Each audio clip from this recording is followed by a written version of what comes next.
Welcome back to Tuesday's Thoughts. This is my co-host, you know her very well, Sister Claudine Wilson. Good evening. Good evening, and today we are going to talk about dealing with bullying. Dealing with bullying. That's Yes. a good topic, yeah. Dealing with bullying. Please go ahead, like, share, subscribe if you haven't done so. Let's get started.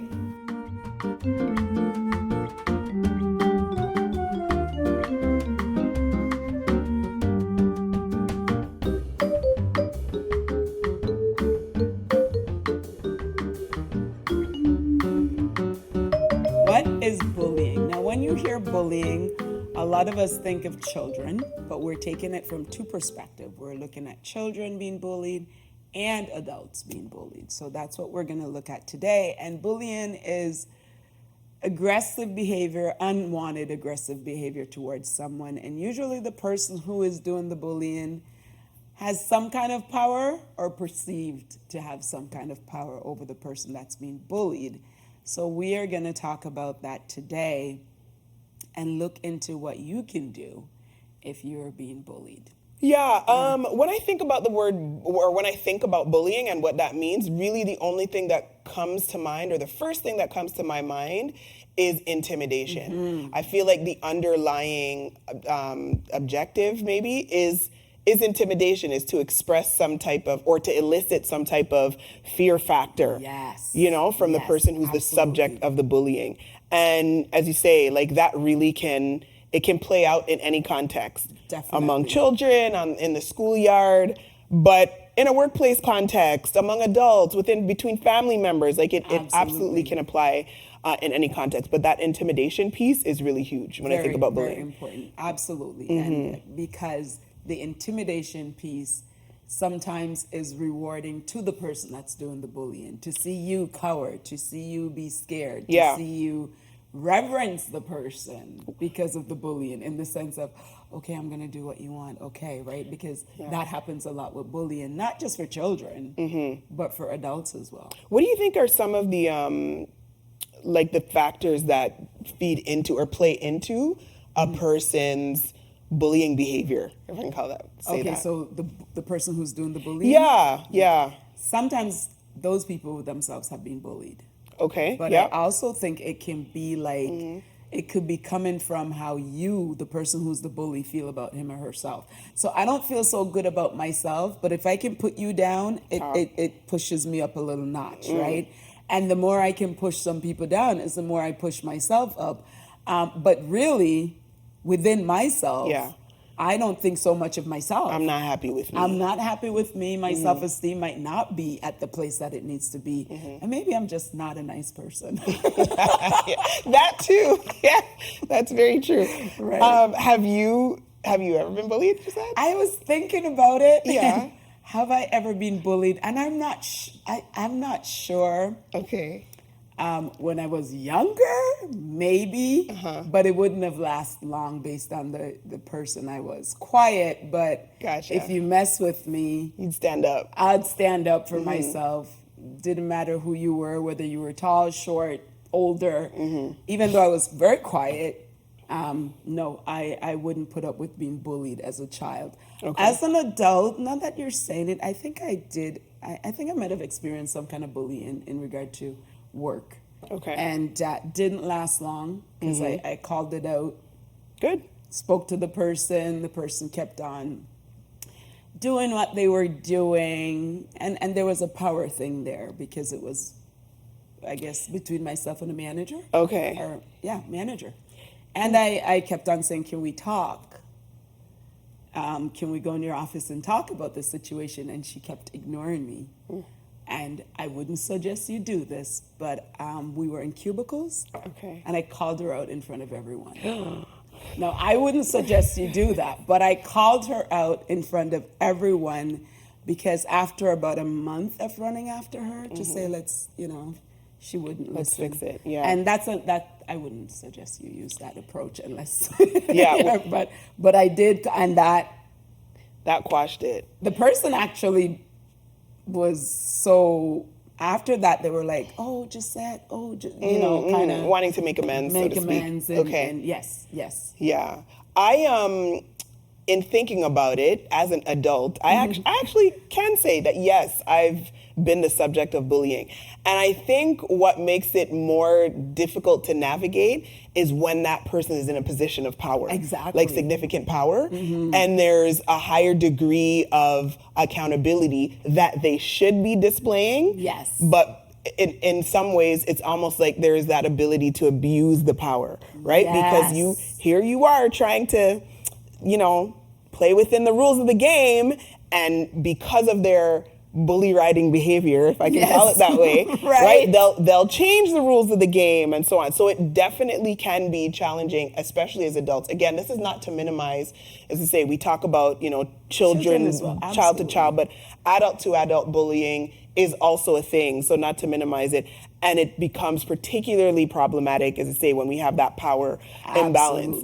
And it can be very frustrating. I think that's as a person who's the recipient of bullying behavior, some of you may be able to identify who are watching that feeling of frustration, of helplessness, right? You know it's not a comfortable feeling. You want it to stop, but you're like, what are your options? How do you do it? How can you get out of it?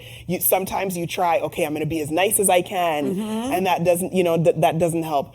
Okay, I'm going to be firm and stand up for myself. And sometimes that has you know, consequences. It could. Exactly. Right? Especially if you're talking about in the workplace.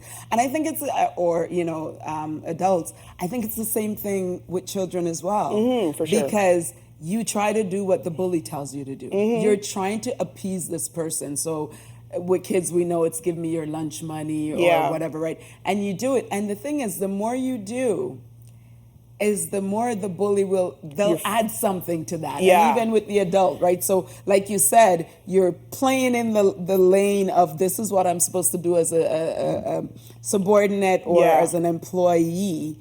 And yet that person can change the rules. And the bully will do that. You get to that point where, using a simple example, now it's 25 cents you used to give the bully every day, but they're like, you know what? Make it 30. 30 cents. So, and then it's like, it could go on where there's no stopping. They keep moving. There's no limit. No limit. The goalpost. It's almost like by you trying to appease and do things that are, you know, nice and all that. It's like almost like you're poking the bear. As you might the saying be encouraging goes. Yes, you're encouraging the bullying if you're going to always do. Because the person's feeding from the intimidation. The more you bully, the more they feel good. And sometimes they bring people in. I want to sort of talk about that in a bit of a different context.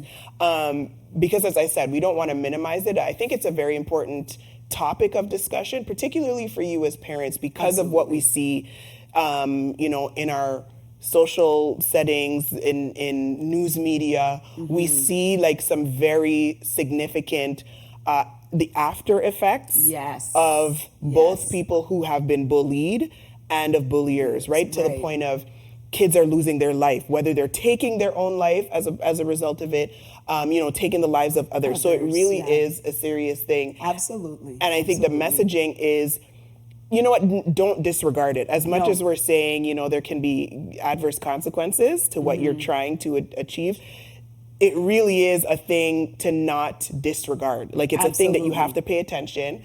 If your kids are saying, you know, this is how they're feeling, or even if they're not saying it. Their behavior. Because sometimes, you know, I've seen it in my line of work where, you know, I'm reading about kids, they don't want to go to school, they have a stomach ache, they have, you know, an aversion to going to class and things like that, not wanting to, they don't really have a large friend circle, just other things that you can note. I see that, absolutely. And that's one of the things I was thinking is that don't brush it aside if you see your child acting a certain way. Like, whether it's bullying or not, you want to address that. Because sometimes that's exactly what's happening. They're being bullied, and along comes with the bully. Here's the bully, but the bully might have his or her crew as well. So the child's being bullied, then a bunch of people are laughing. Right? And then this child does not have friends because the one bully is doing so much things. So it's very important for parents to take note and be a part of your children's lives in the school. What do I mean? Go to those parent-teachers meetings. Talk to your child. How was school? Engage. Try to get some You information. know, do you have friends? Yeah. That's a question that some parents don't ask. Do you have friends? What is it like for you at recess? If they do that. You still have recess or lunch or break. I don't know. I haven't been in school in a long time. But I think the messaging rings true even in an adult context as well. It can be serious. Like, you know what I mean? Like, there can be actually more serious things going on. Just like what we said with the kids. And we see kids, you know, unfortunately killing people. Well, sometimes bullying leads to adults doing the exact same thing. Sure. Right? Yeah. And it doesn't have to necessarily be between strangers, if I can put it that way. Oh, no. It could be what, you know, David said, my own familiar friend, right? Yes, like it could be within family settings, within a church context. We're not sort of immune from seeing that behavior. So it's important to sort of be attentive. And I think where I'd like to go is, well, okay, if I've identified this, whether I know it's a problem that I'm having, experiencing, what can I do about it, or what should I do about it? What do we do about bullies? Right. And I was thinking about it. My mind ran to when Jesus was telling his disciples, you know, if somebody offends you or if somebody does something, then turn the other cheek. Yes. And I kind of thought about it as, okay, well, that's one response, but not in the context, not in the sense that, okay, well, I've been bullied, I've been affronted, and then I'm going to put myself back in harm's way. Right. To, Use wisdom. Right, but more in the sense that I'm not going to match that energy. I'm not going to retaliate necessarily in the same way. I'm not going to do the same offensive behavior as my bully person has done towards me. Right? I can take a different approach. Right. But then, of course, there's other circumstances where, you know what, it may be that I have to have a little bit more than a bit of a passive approach. I need to actually self-defend. I may need to, right? Right, and to qualify that self-defense, especially in the Christian world, just like the children at school, you tell the teacher. Yeah, sure. You talk to the principal, right? And same thing with adults. Like, let's use, for example, with adults, I know that in the work world it might be a little bit. But yeah, usually boss has a boss. And a boss has a boss has a boss. Yeah. Even though you have to be very careful with that. Yes. Right? But even like in the church world, right? If you want to call it that. First thing you would want to do, I don't think children will do this, have a conversation with the bully. No. But in the adult world, it's conflict resolution. So have a conversation with the bully.